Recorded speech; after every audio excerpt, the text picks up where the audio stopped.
Chapter 63. Fear, a bad astral vision. Karasor, do what thou wilt shall be the whole of the law. Your letter of yesterday. So happy that my last was useful. But the vision? I must have failed to make myself clear. We shall come to that later in this letter. It is reassuring to learn that you are two-thirds human. Greed, anger, and sloth are the three Buddhist bedrock badnesses, and ye have certainly given the last a miss in bulk. It is my own darkest and deadliest foe, and oh, how mighty! With me, he never relaxes. Sounds a paradox, but so it is. Now, as to fear. In the neophyte ceremony of G.D. When the bandage is first removed from the eyes of the aspirant, Horus, who was in that aeon, the Lord in the West, tells him, fear is failure, and the forerunner of failure. Be thou therefore without fear, for in the heart of the coward virtue abideth not. Listen, my child, even I, moi qui vos parla, need no information about fear. When I was 12 years old, it was discovered that I had defective kidneys. The opinion of the medical profession was that I could certainly never live to be 21. Some people think that they were right. But after a couple of years with tutors in the wildest parts of the country, I was found well enough to go to public school. They soon found me out. This kidney weakness causes depression and physical cowardice, and the other boys were not sympathetic about kidneys, regarding them mostly as satisfactory parts of the body to punch. Imagine my misery. The most powerful of all my passions, before sloth, is pride. And here was I, the object of universal contempt. So, when I was able to determine my own way of life, I observed mildly Pike's Peak or bust, and chose for my sports the two mountain climbing and big game shooting. The two had a reputation for being the most dangerous. It was a desperate remedy, but it worked. No half measures either. I used to wander into the jungle alone, looking for tigers and trusting to my sense of direction to take me back to camp. All my mountain climbing was guideless, and a very great deal of it solitary. Well, this is not an example for you to copy, is it? But it gives an idea of the principle. Take the bull by the horns. A practice easier to imitate was this following.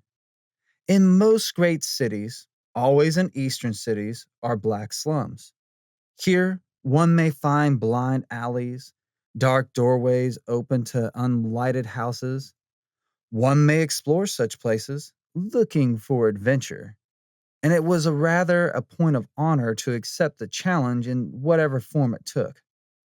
Again, one may walk with deliberate carelessness into the traffic, but this practice does not, in my considerable experience, conduce to one's personal popularity. Another idea was to hasten to chloria-stricken cities, to places where yellow jack, plague, typhoid, and typhus, dysentery were endemic.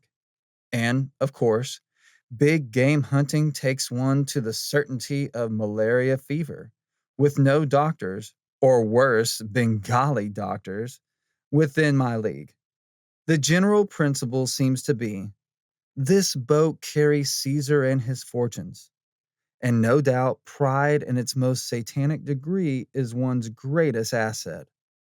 But the essence of the practice, as a practice, is to seek out and to face what one fears.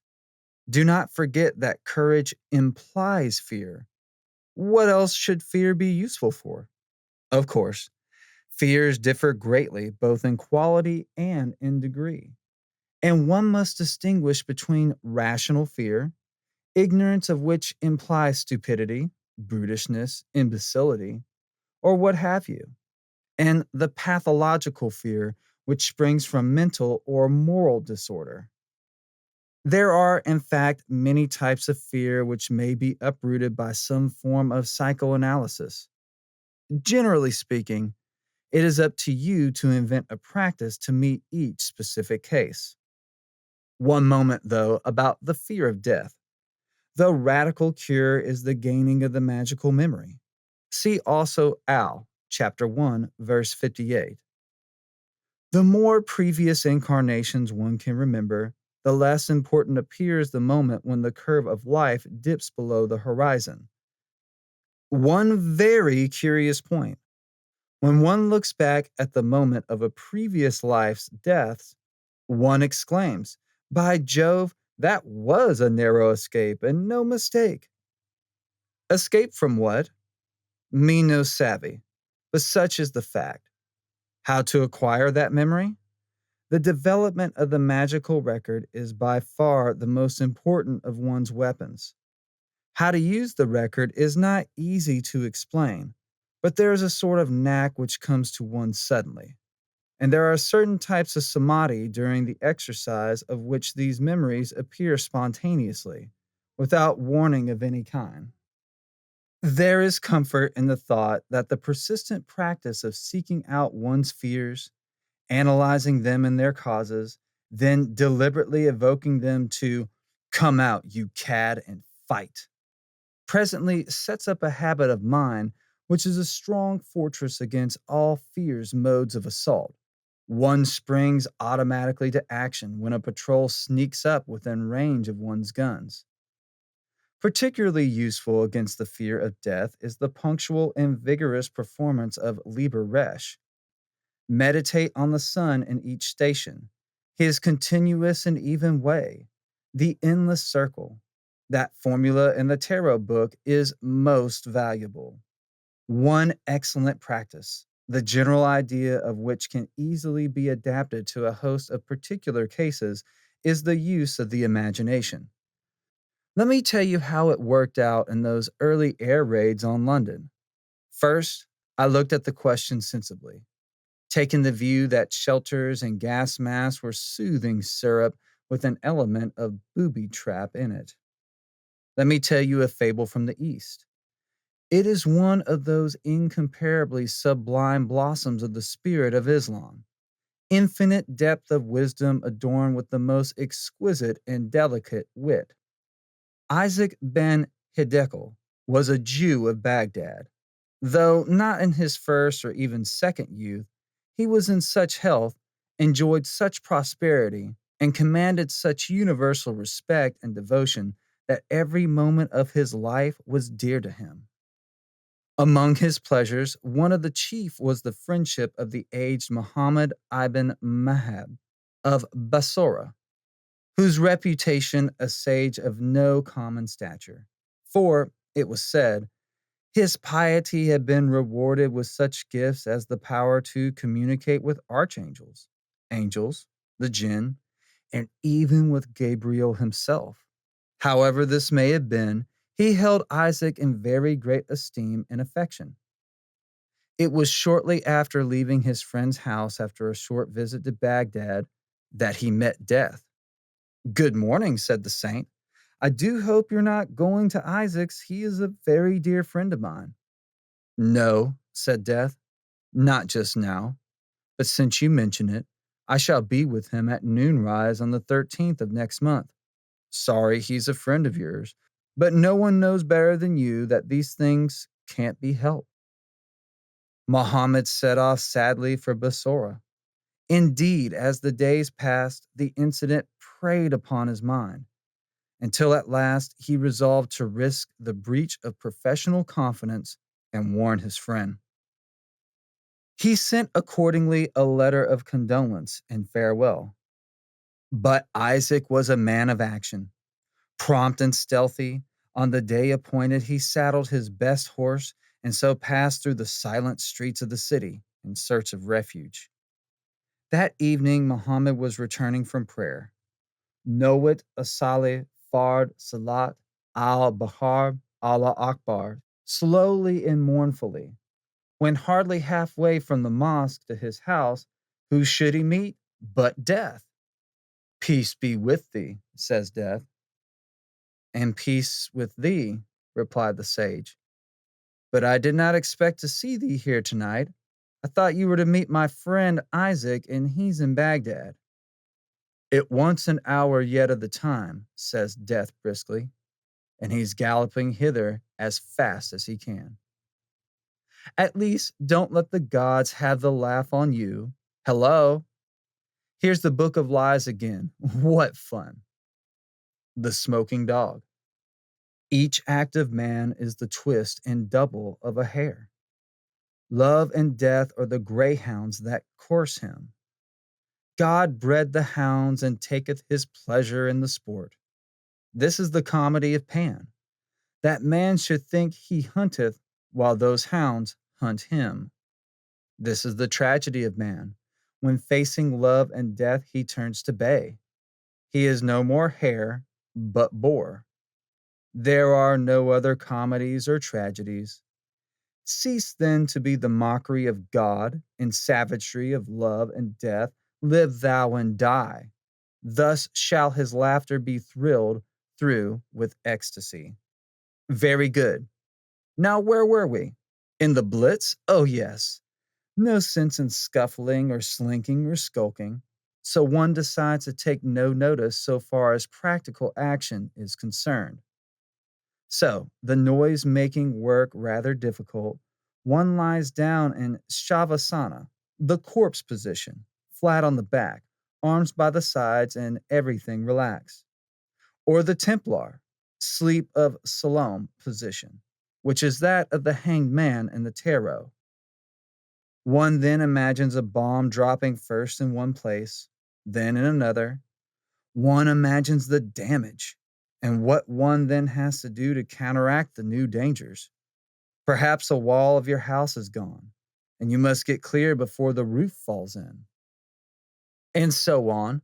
Close the practice by a blockbuster hitting you accurately on the tip of the nose. This must be done realistically enough to make you actually afraid. But presently the fear wears off, and you get interested in your various adventures after each explosion. Ambulance taking you to the hospital, getting tools and digging out other people, and so far as your imagination takes you. After that comes yet another stage. Your interest declines. You find yourself indifferent to the entire proceedings. After a few nights, you can no longer distinguish between the real thing and your own private and peculiar Brock's benefit. The fear will have vanished. Familiarity breeds contempt. Finally, one is no longer even aware that the boys are out again on a lark. Incidentally, one may draw a quite close parallel between these four stages and those accompanying samadhi, probably listed in Mrs. Rhys David's book on Buddhist psychology, or in Warren's brand tub or translations from the Tripitaka, or Three Baskets of the Dhamma. I haven't seen either book for 40 years or more. Don't remember the exact titles. Scholars would help us to dig them out, but it isn't worthwhile. I recall the quintessence accurately enough. Stage 1 is anatta, usually translated bliss. This is an intensity of enjoyment altogether indescribable. This is due to the temporary destruction of the pain bearing amkara, or ego making faculty. Stage 2. Anatta wears off sufficiently to allow one to observe the state itself. Intense interest of a kind that suggests approach to the trance of wonder. See Little Essays Toward Truth, pages 24 through 28. Stage 3. Interest exhausted, one just doesn't care. One more indifference. Pages 39 through 44. How simple, how serene, how innocent a pleasure to write opposite. It does make one feel good. Stage 4. Neither indifference nor not indifference. One hardly knows what to make of this translation of the technical Buddhist term. Probably no meaning is really illuminating to one who has not experienced that state of mind. To me, it seems a kind of non awareness which is somehow different from mere ignorance, rather like one's feeling about the automatic functions of physiology.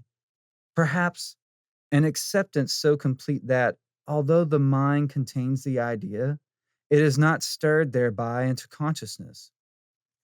These speculations are perhaps idle and so distracting for you in your present path. Was it worthwhile to make this analogy? I think so. Vague and unscientific as it must have seemed to you, as reminding you of the way in which unlike ideas acquire close kinship as one advanced on the path. Let us get on to your white rages. Well, I do know them, though I call them black. No, I shall not quarrel about the color. To me, they come almost every day. When I see the maid dust my mantelpiece, which I pay her to do, I want not merely to slay her in the extremity of torment, I want to abolish her, to annihilate her, and the mantelpiece too, and everything on it. I can hardly keep from roaring at her to get out and never darken my door again. This is not because she is doing it badly. Doing it at all is a token of the unspeakable horror of existence. The actual feeling is that she is somewhat disturbing my aura, which I had got so nice and clean and quiet after the nuisance of getting up. I feel as if I were being pushed about in a crowd of swarming insect citizens.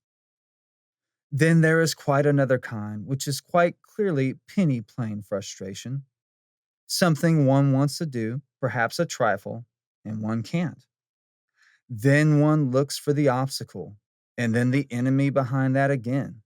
Maybe one gets into one of those latter meditations as described in Liber Elf, quoted in the Book of Thoth when discussing the fool and hashish, only the wrong way up, which ends by the conception of the universe itself as the very climax, quintessence of frustration, the perfect symbol of all uselessness.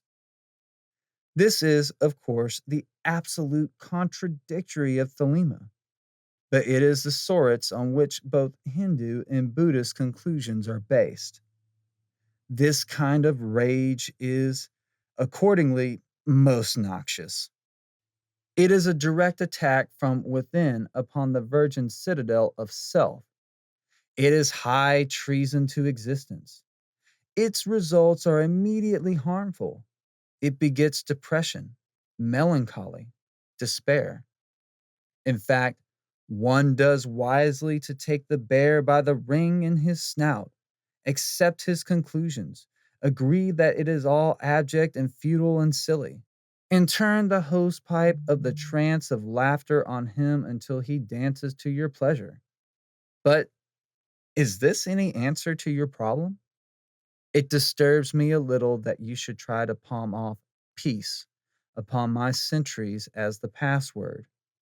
Too often, peace is merely the result of war weariness and the very negation of victory. It is, or may be, the formula of sloth and the gateway of stagnation. Life is to be a continuous vibration of ecstasy, and so it is for the adept.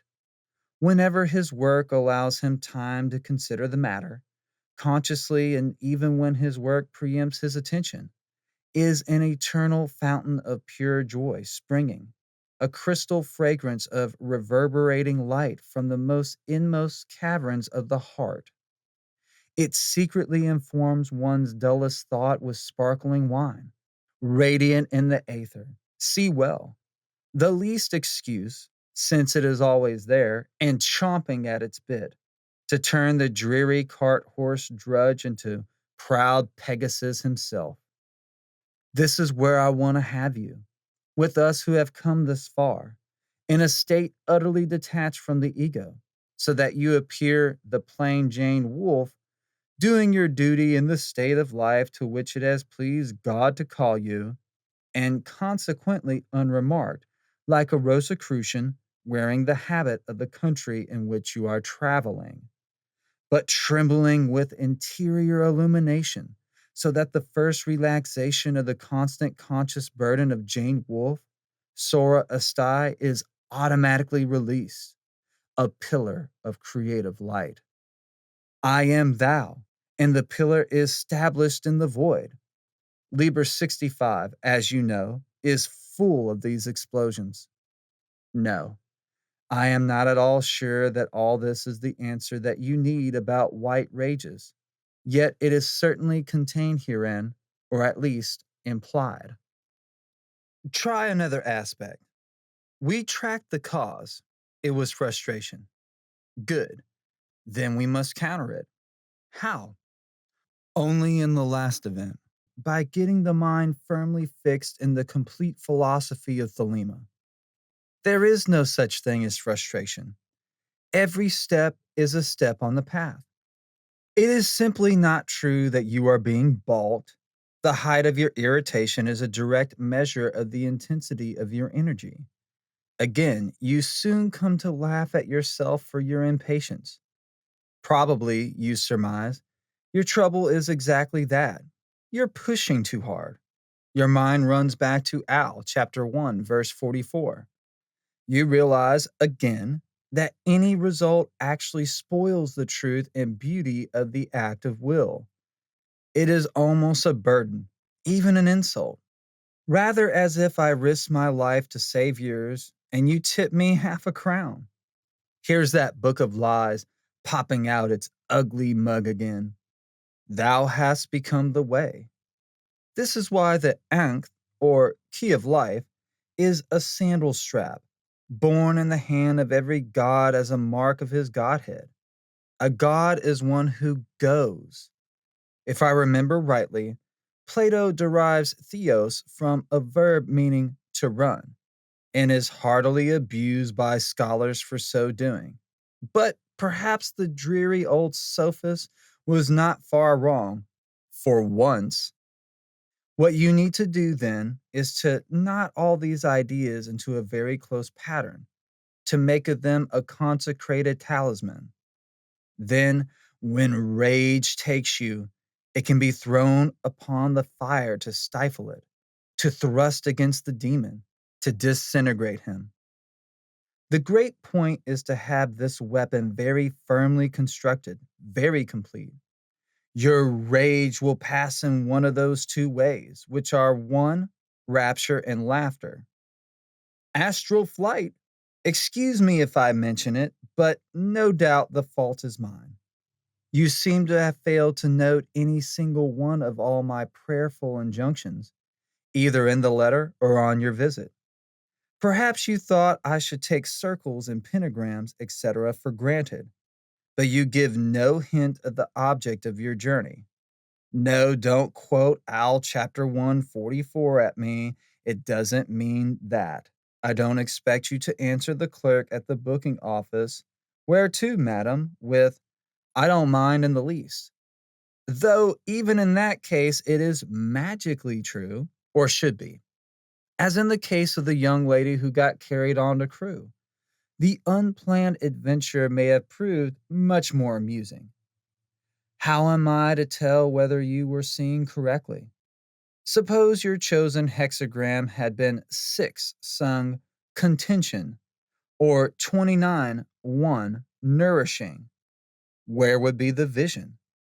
You are set out to explore a country unknown to you. How can I be sure that you have actually been there? How can you be sure yourself? You can't.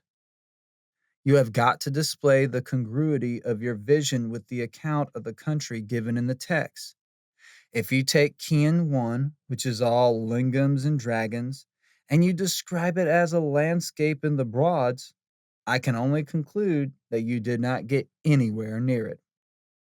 Then you produce a monk and never get his name or office. Finally, after you return, you get this Qabalah dropping in unasked. Alas, I fear this was no astral journey at all. It reads like weak imagination tinged by desire. All you got of interest was the answer to your question, and that you should have gripped made more precise, analyzed, interpreted. Dear me, no. Final shot. My instinct is all against the lying in bed. These visions are intensely active, the hardest kind of work.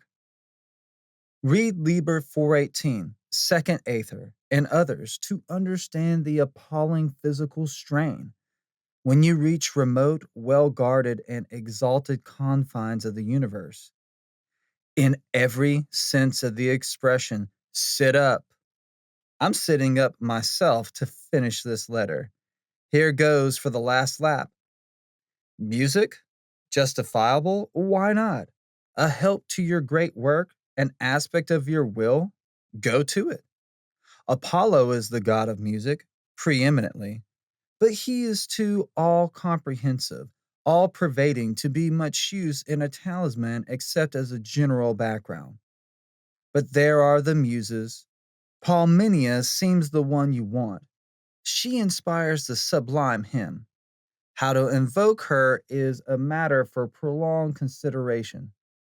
One would hardly see how to tackle the problem at all unless by digging out an angel from one of the Enochian tablets.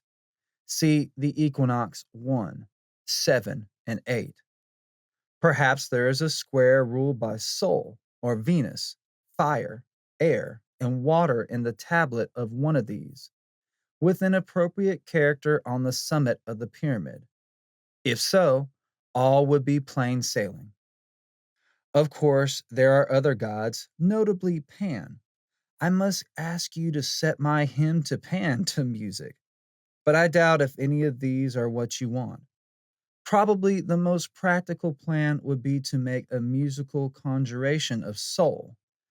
Use this as your invocation when you go on the astral plane. There, find a suitable guide to the proper authority, and so on. And that, dear sister, for tonight will be exactly and precisely that. Love is the law, love under will, fraternally.